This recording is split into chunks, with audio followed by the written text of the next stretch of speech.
এটা হলো আমাদের সনাতন ধর্মের রীতি নিয়ম, যেটা আমরা আলপনা বলি, আলপনা দিয়ে থাকি। অ্যাকচুয়ালি এটা আমরা দেখতে পাচ্ছি, সেটা হলো আতপ চাল। আমরা যেটা আতপ চাল বলি, মানে সিদ্ধ করার আগে ধানটাকে ভাঙানো হয়, ওটাকে বলা হয় আতপ চাল।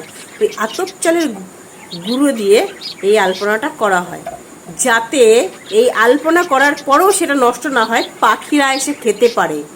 এতে সেই আতপ চাল দিয়ে করা।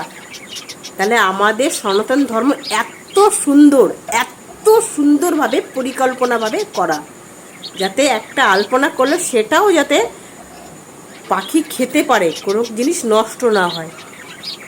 এত সুন্দর চিন্তা ভাবনা, আমি ধন্য, আমি সনাতন। হরে কৃষ্ণ।